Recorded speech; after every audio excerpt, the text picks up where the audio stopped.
ৰঙৰ উৎসৱ ফাকুৱা বুলিলেই দেখা যায় এক বিশেষ উৎসাহ উদ্দীপনা। ফাকুৱাৰ আনন্দ স্পৰ্শ কৰে প্ৰত্যেকজন লোককে। এক কথাত ফাকুৱাৰ ৰঙৰ দৰে সকলোৰে মন প্ৰাণ হৈ পৰে ৰঙীন। পিছে বৰ্তমান অৰ্থাৎ নতুন বৰ্ষ 2026ত ৰঙৰ উৎসৱ এই ফাকুৱা হৈ পৰিব বিশেষ, কিয়নো নতুন বৰ্ষৰ ফাকুৱাত পৰিছে চন্দ্ৰগ্ৰহণ। অৰ্থাৎ 2026 চনত চন্দ্ৰগ্ৰহণৰ চাঁদ উদযাপন কৰিব লাগিব ফাকুৱা উৎসৱ। লক্ষণীয়ভাৱে সুদীৰ্ঘ 100 বছৰৰ পাছত ফাকুৱাত হ'বলৈ গৈ আছে চন্দ্ৰগ্ৰহণ। 2026 চনৰ প্ৰথমটো চন্দ্ৰগ্ৰহণ 3 মাৰ্চত হ'ব আৰু এই দিনটোত সমগ্ৰ ভাৰতবৰ্ষত উদযাপন কৰা হ'ব ফাকুৱা। জ্যোতিষ শাস্ত্ৰত গ্ৰহণৰ সময়ছোৱাত অশুভ হিচাপে গণ্য কৰা হয় ফাকুৱা। ফাকুৱাত চন্দ্ৰগ্ৰহণৰ অতি বিৰল কাকতালীয় ঘটনা হিচাপে পৰিগণিত হ'বলৈ গৈ আছে। নমস্কাৰ, আস্থা ক্ৰিয়েশ্যনৰ নতুন এটা ভিডিঅ'ৰ মাজলৈ আপোনালোক সকলোকে পোনপ্ৰথমে স্বাগতম জনাইছোঁ। আজিৰ এই ভিডিঅ'টিৰ জৰিয়তে ফাকুৱাৰ বিষয়ে কেইটামান গুৰুত্বপূৰ্ণ কথাৰ লগতে চন্দ্ৰগ্ৰহণৰ সময়সীমাৰ বিষয়েও আলোচনা কৰিম। গতিকে ভিডিঅ'টো স্কিপ নকৰাকৈ শেষলৈকে চাই থাকিব। 2026 চনত পূৰ্ণিমাৰ 3 মাৰ্চ হ'ব আংশিক চন্দ্ৰগ্ৰহণ। এই চন্দ্ৰগ্ৰহণৰ সময়সীমা হ'ব বিয়লি 3:20 পৰা সন্ধিয়া 6:47 এই চন্দ্ৰগ্ৰহণ ভাৰতত দৃশ্যমান হ'ব, গতিকে ইয়াৰ সূতক কাল ভাৰততো পালন কৰা হ'ব। গ্ৰহণৰ সময়ছোৱা হৈছে যিহেতু 3:20 পৰা, গতিকে ইয়াৰ জৰিয়তে আপোনালোকে গ্ৰহণৰ ঠিক 9 ঘণ্টা পূৰ্বেই সূতক কাল আৰম্ভ হয়। এই চন্দ্ৰগ্ৰহণৰ বাবে সূতক সময় 3 মাৰ্চৰ পৰা পুৱা 6:20 পৰা আৰম্ভ হ'ব। শাস্ত্ৰত গ্ৰহণৰ সময়সীমাৰ বাবে মানি চলিব লগা বহু নিয়মৰ বিষয়ে উল্লেখ কৰা হৈছে। চন্দ্ৰগ্ৰহণৰ পূৰ্বে সূতক কালত মন্দিৰৰ দুৱাৰ বন্ধ হৈ থাকে।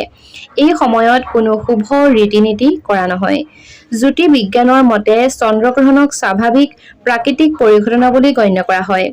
পৃথিৱী, সূৰ্য আৰু চন্দ্ৰ একে ৰেখাতে থাকিলে আৰু পৃথিৱীৰ ছাঁ চন্দ্ৰৰ ওপৰত পৰিলে চন্দ্ৰগ্ৰহণ হয় আৰু বৈজ্ঞানিকভাৱে এয়া সম্পূৰ্ণ নিৰাপদ স্বাভাৱিক পৰিঘটনা। উল্লেখযোগ্য, 2026 চনত মুঠ 4টা গ্ৰহণ হ'ব আৰু ইয়াৰে 2টা হৈছে সূৰ্যগ্ৰহণ আৰু 2টা হ'ব চন্দ্ৰগ্ৰহণ। বন্ধু-বান্ধৱীসকল, ফাকুৱা অৰ্থাৎ হোলীত আনন্দ মতলীয়া হৈ ৰাসায়নিক ৰং ব্যৱহাৰ, জোৰ জবৰদস্তি ৰং সনা আৰু সুৰাপান কৰাৰ পৰা বিৰত থাকক, যিয়ে দুৰ্ঘটনা নাইবা স্বাস্থ্য হানি ঘটাব পাৰে। ছাল আৰু চুলিৰ যত্ন লোৱা, আৱশ্যকীয় সাৱধানতা অৱলম্বন কৰা আৰু পৰিৱেশ নিকাৰ্থে কেৱল প্ৰাকৃতিক আবিৰ ব্যৱহাৰ কৰাই শ্ৰেয়।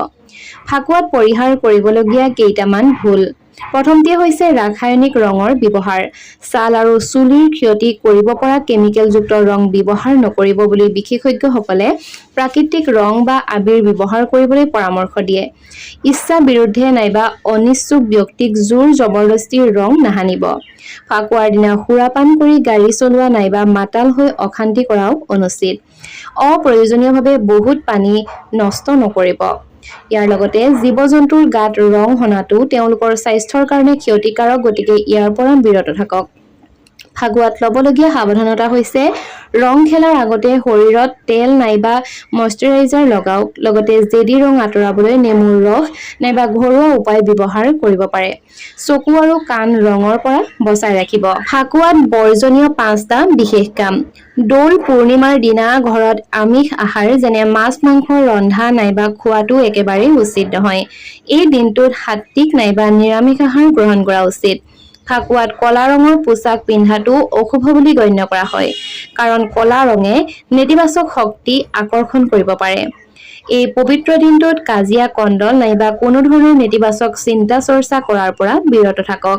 শান্তি আৰু প্ৰেমেৰে এই উৎসৱ পালন কৰক। ফাকুৱাৰ দিনা কাৰো পৰা ধাৰ লোৱা নাইবা কাকো ধাৰ দিয়াটো বাস্তুৰ দৃষ্টিকোণৰ পৰা একেবাৰে অশুভ বুলি কোৱা হৈছে। ইয়াৰ ফলস্বৰূপে আপুনি আৰ্থিক ক্ষতিও সন্মুখীন হ'ব পাৰে। ফাকুৱা খেলি থকাৰ সময়ত নাইবা কাৰোবাৰ ঘৰলৈ যাওঁতে খালী হাতে নাযাব। মিঠাই নাইবা উপহাৰ কঢ়িয়াই নিয়াটো শুভ বুলি কোৱা হৈছে।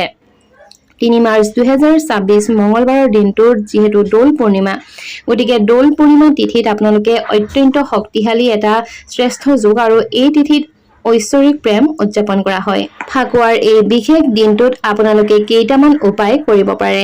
প্ৰথমতেই ফাকুৱাৰ দিনত পুৱা গা ধুই নিত্য পূজা কৰি ঘৰত থকা সকলো ভগৱানৰ ওচৰত অৰ্থাৎ ভগৱানৰ চৰণত ফাকু অৰ্পণ কৰিব।